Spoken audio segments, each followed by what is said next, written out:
안녕하세요. 노작가의 야독 8번째 시간입니다. 잘 지내셨나요? 오늘은 좀 화면이 좀 어둡죠? 제가 다 이제 읽은 책이 시집인데, 좀 비관주의? 예, 그런 시가 우연찮게 골라서 읽게 되었어요. 바로 보들레르의 악의 꽃이라는 시집인데요. 정말 유명한 시집이라서 한번 읽어보게 되었습니다. 얇기도 얇고요. 근데 이제 프랑스어로 쓰인 거를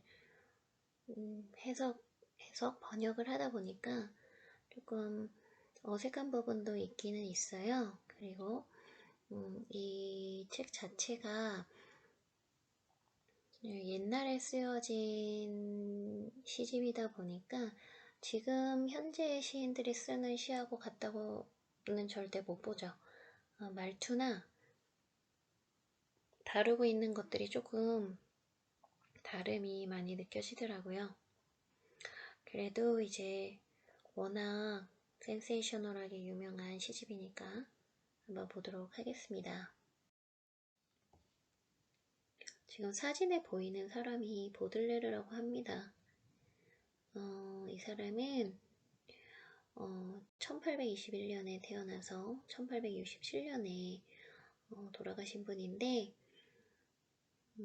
제가 작가 소개 이런 걸 막 이렇게 하진 않잖아요. 평소에 몇 개 안 올리긴 했지만, 네, 이 사람은 워낙에 시에 있어서 한 획을 긋고, 좀 예전 사람이니까 평가가 다 되어 있고 정리가 되어 있으니까, 시 읽으면서 사실 좀 궁금하더라고요. 왜냐면 시 읽어보면 좀 뭐라 그러죠? 요즘의 시들을 읽었을 때의 느낌과는 다르게 좀 희곡의 어떤 되게 과장된 말투와 좀 매끄럽지 않은, 물론 번역이어서 매끄럽지 않은 것 같아요. 운율이나 이런 게 프랑스어로 들으면 좀 더 아름다웠겠죠. 시는 뭔가 운율이 있으니까.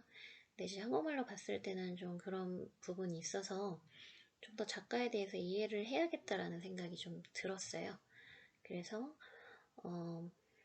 이제 찾아봤는데 19세기 프랑스에서 가장 영향력 있는 시인이자 미술을 평론하는 평론가였다고 합니다. 그래서 평론도 좀 찾아봤는데 나중에 소개해 드릴게요. 그 사람이 이제 악명이 그 당시에 엄청 높고 비난도 엄청 받았는데 그 이유가 그 당시에는 쉬쉬했던 금기시되는 성과 죽음, 동성애, 우울증, 중독 같은 주제를 정면으로 다루었기 때문이라고 해요.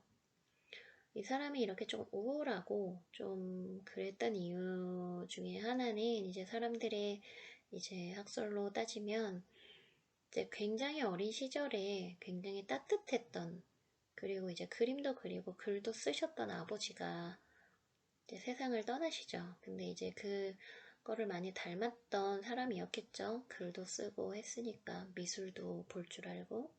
그랬는데 그럼 좀 여린 사람, 마음적으로 좀 여린 사람한테 새로운 어머니가 이제 재혼을 했는데 새로운 사람이 이제 군인인 거예요. 굉장히 스트릭트 했겠죠. 좀 딱딱하고 규칙도 많고 그러다 보니까 엄청 홀로 좀 외롭고 고독하게 큰 것 같아요. 그러다 보니 주제가 그런 어둠 속에 있는 그 주제들을 찾아서 쓰게 된 거겠죠. 오늘 읽은 악의 꽃이라는 책은 원래 한 권만 시집이 출판이 됐는데 1857년에 사실 이게 다 출판된 게 아니라 반도덕성을 이유로 심판을 받아서 벌금만 지불을 하고 심지어는 6편의 시가 삭제당해서 이제 공중분해됐다고 합니다. 근데 이제 그럼에도 불구하고 이제 보들레르가 다시 한 4년 후에 1861년에 그 삭제된 거는 그냥 두고 대신에 35편의 시를 더해서 다시 출간을 했다고 합니다. 그때는 출간이 받아들여진 거죠. 이 사람은 이제 제일 첫 장에 보면 굉장히 시니컬해요. 굉장히 말이 세다고 해야 되나요? 이렇게 좀 꽂듯이 그렇게 시를 써놨는데, 이제 이 시에 대해서 잔악한 책 속에 자신의 모든 심정과 애정, 종교, 증오를 쏟아부었다. 세상의 모든 고통을 담아놓은 사전이다. 작가는 세상의 적이다. 이렇게 자신에 대해서 얘기를 할 정도예요. 이 시집에 대한 얘기도 이런 식으로 했었고요. 그런 그에게 아까 앞에서 보여드렸던 그 책 뒷면에 이제 빅토르 위고가 보들레르에게 한 말이 있는데, 당신의 예술은 하늘에 내가 알지 못하는 어떤 죽음의 광선을 장치합니다. 새로운 전율을 창조합니다. 라는 극찬을 했습니다. 자, 그러면 시 몇 편을 보겠습니다. 다른 시보다 제가 몇 편 고른 거는 조금 그래도 뭐 시대적인 상황이나 이런 게 좀 배제된 그냥 인간의 어떤 본능과 본성에 기반한 그런 미에 대한 거를 조금 골라봤어요. 한번 낭독해 보도록 하겠습니다. 미, 나는 아름답다. 돌의 꿀처럼. 오 덧없는 인간들아. 너희들이 저마다 차례차례 상처를 입는 내 젖가슴은 진료처럼 영원하고 말없는 사랑을 시인에게 하나씩 불어넣도록 만들어진 것. 나는 저 알지 못한 스핑크스처럼 창공에 군림하며 백설의 마음을 백조의 순백에 결합하고 선을 움직이는 운동을 미워하니 결코 나는 울지 않고 결코 나는 웃지 않는다. 시인들은 오만한 기념물에서 빌린 듯한 내 당당한 자태 앞에서 준엄한 연찬으로 그들의 나날을 소진하리라. 이 고분고분한 애인들을 홀리기 위하여 만물을 더욱 아름답게 보여주는 순결한 거울. 내 두는 내 영원한 광채에 거대한 눈을 가졌기 때문에. 이 시는 1859년에 프랑스 평론에 처음 발표를 했고요. 처음 아까 그거 6개 삭제될 때 그 처음 초판에도 있었고, 이제 그 후에 재판했을 때도 수록되어 있었던 이제 계속 살아남은 시 중에 하나입니다. 그래서 이제 시의 화자가 이제 영원히 도달할 수 없는 미의 이상 또는 그것을 돌로 형상화한 미의 여신상이 되는 부분이 있고요. 여기서 이럴 때 쓰여진 미 또는 미인에게 매혹된 시인의 고통과 저주를 표현하고 있습니다. 중요한 것은 이상적인 미에 대한 동경이 파무파타를 향한 미혹과 마찬가지로 치명적인 성격을 갖는다는 이야기를 하고 있습니다.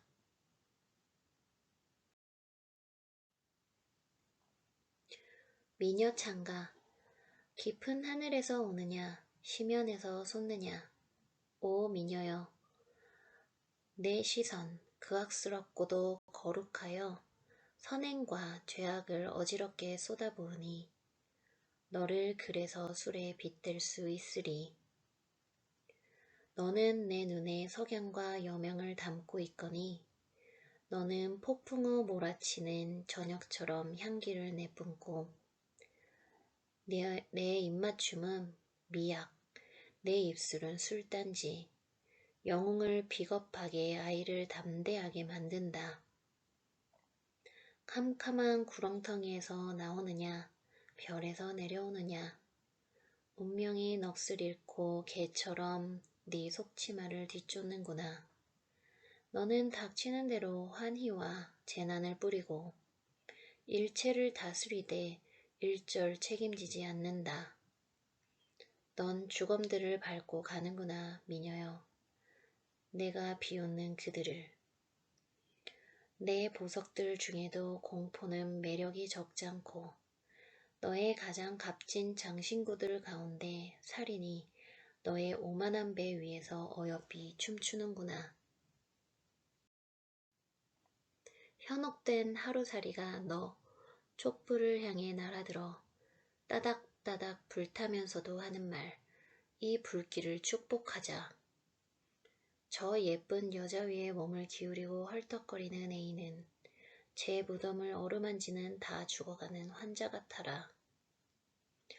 네가 천국에서 오건 지옥에서 오건 무슨 상관이냐. 오 미녀여, 거대하고 끔찍하고 천진난만한 괴물아.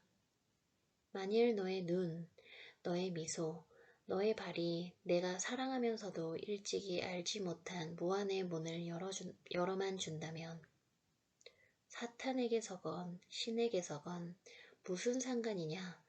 천사건 세이레네스이건 무슨 상관이냐. 만일 네가 비로드 눈의 요정이여 율동이여 향기여 빛이여 오 나의 유일한 여왕이여 세상을 덜 추악하게 하고 순간순간을 더 무겁게만 해준다면 이 미녀 창가라는 시는 1860년에 예술가라는 데 처음 발표를 했다고 해요. 먼저 읽어드린 미라는 시와 이제 설명이 좀 겹치는데요. 그럼에도 불구하고 앞의 시에 비해서는 이 시가 훨씬 더 동적이고 극적이게 묘사된 거를 조금 느끼실 수 있으셨나요? 전체적인 시의 구성의 토대가 되는 하늘 지옥, 천사, 악마의 이분법은 그 자체로 어떤 매혹적인 미의 이중성을 드러내고 있다고 합니다.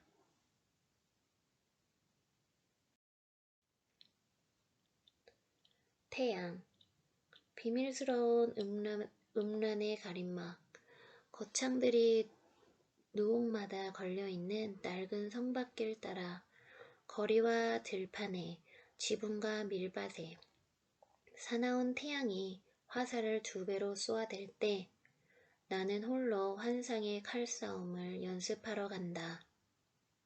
거리 구석구석에서마다 가군의 우연을 냄새 맡으며 포석에 걸리듯 말에 비틀거리며 때로는 오랫동안 꿈꾸던 시구와 맞닥뜨리며 젖주시는 아버지, 저 위황병의 천적은 장미를 깨우듯 들판에서 시구를 깨우고 이런저런 근심을 하늘로 날려보내고 뇌수와 벌집을 꿀로 채운다. 목발 짚은 사람들 다시 젊게 하여 소녀처럼 즐겁고 다정하게 웃게 하는 것도 언제나 꽃피고 싶은 불멸의 가슴에서 자라라, 익어라, 오곡백과에 명하시는 것도 그 어른.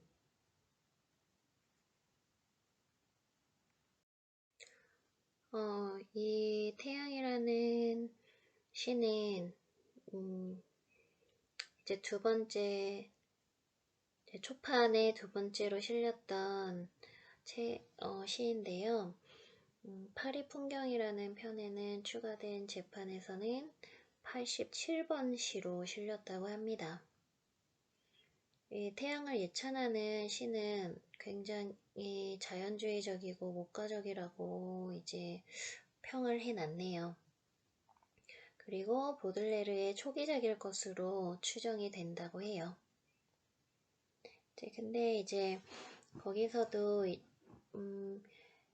이제 시인 보들레르는 운율법이라는 페인트 모션을 통해서 그의 근심에서 비롯한 충격을 재현하고 그와 함께 그들 근심을 방해하게 해준 수많은 새로운 발견물들을 재현했다고 합니다. 보들레르가 자신의 시 작품에 바쳤던 작업을 칼싸움의 이미지로 고찰하고 싶다면 그 작품들을 미세한 즉흥시에 중단 없는 연속으로 보기를 배워야 한다고. 이제 발트벤념이라고 하시는지 모르겠어요. 그 철학자 있는데 그 사람이 그런 식으로 표현을 했다고 하는데 이제 해석을 읽는데도 사실 좀 어렵네요. 시 자체도 굉장히 은유법이 많은 것 같아서 이 시대적인 상황을 정확히 알고 이 사람이 처한 그 상황을 좀 알아야 조금 더 이해가 편할 것 같은 그런 시입니다. 사실 시 읽으면서는 조금 이거 말고 다른 시들은 조금 더 어려웠어요. 그래서 아까 보들레를 설명했을 때 평론을 했다고 했잖아요. 그래서 그림 보면서 평론하는 거 한번 보겠습니다. 마라의 죽음이라는 그림인데요. 자크 다비드, 루이스 다비드라는 사람이 화가가 그린 그림이에요. 저 옛날에 이 그림 정말 좋아했었어요. 뭔가 굉장히 고요하고 그러면서도 조금 절망적이면서도 좀 요즘 말로 치면 가슴이 웅장해지는 그런 느낌이 드는 그림이지 않나요? 지금 이 마라라는 사람이 원래 피부병을 가지고 있었던 사람이에요. 근데 이 사람이 그래서 항상 일정 시간이 되면 이렇게 욕조에 들어가서 좀 반신욕을 항상 즐겼던 사람인데 피부병 때문에 그 시간을 알고 이 사람을 이제 살해하기 위해서 들어가서 이렇게 죽임을 당했는데요. 저기 이제 들고 있는 편지나 총 늘어뜨리는 손이나 이런 것들이 좀 의미심장하죠. 보들레르가 르 코르세르 사탕 전월 미술 비평을 한 구절을 한번 읽어보면 이 작품에는 마음을 녹이고 짜내는 무언가가 있다. 목욕탕 안에 차가운 공기와 벽, 욕조 주위에도 위대한 호기심을 불러일으키는 그 무엇. 어쩌면 피투성이로 십자가에서 내리신 그리스도의 몸 같지 않은가. 굉장히 잘 표현한 것 같아요. 저는 이 공간에 대해서는 좀 이런 신비스러움을 느끼긴 했어요. 고요하면서도 뭔가 오른쪽에서 빛이 들어오는 이 고전주의적인 어떤 수법을 이용해서 표현한 것이 더 극적인 이 상황을 극대화시킨 거는 맞고, 근데 사실 십자가에 내리신 그리스도의 이 느낌은 정말 탁월한 표현이라고 생각이 들었어요. 이 말을 듣고 보니까 정말 그런 느낌이 들더라고요. 그렇기 때문에 이 그림이 약간 연상작용이 되면서 숭고한 느낌을 가지게 하는 것 같아요. 그랑도 오달리스크라는 신고전주의 또 다른 굉장히 유명한 화가 앵그르가 그린 그림인데 이것에 대해서 이제 보들레르가 썼다고 해요. 왜냐면은 이 그림 자체가 그 당시에 이제 파리 살롱에 전시되었을 때 좀 비난을 많이 받았다고 합니다. 이제 보시면 아시겠지만 그냥 쓱 봤을 때는 되게 아름다워요.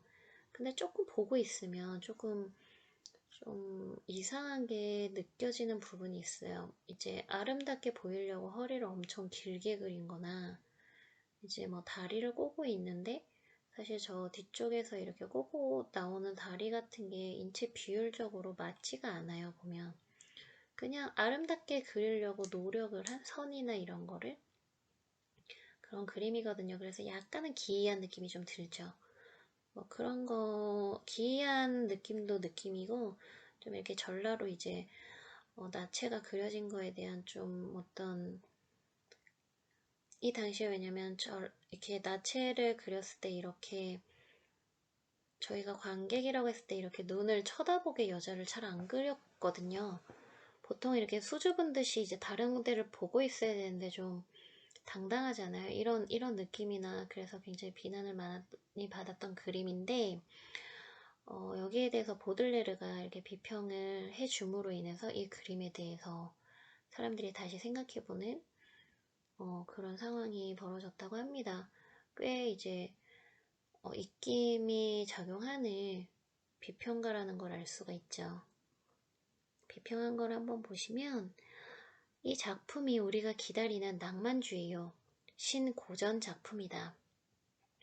앵그르는 선의 대가다. 인간의 모습에 대한 숙달되고 현대적인 방식 아닌가. 르네상스 시대 인물을 현대로 끌어온 신고전주의 모델 작품이다. 라고 1819년에 얘기를 하면서 이 그림에 대해서 재평가가 될 수 있게 해준 그런 사건이라고 합니다. 사실 책에 대한 얘기보다는 이제 그림 찾아보면서 조금 더 보들레르에 대해서 좀 친밀감을 느끼게 된 것 같아요. 시는 저는 이 시를 한 2번씩은 읽어봤는데 사실 그 깊이를 알려면 더 여러 번 음미하면서 읽어봐야겠죠. 도시인들이 시를 읽는다는 게 큰 의미이면서도 어쩌면 제대로 읽지 않으면 그냥 굉장히 빨리 읽을 수 있는 책의 하나인 정도가 되는 것 같아요. 제가 느끼기에는.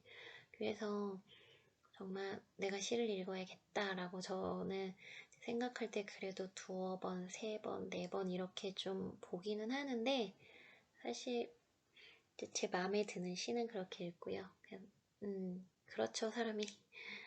네.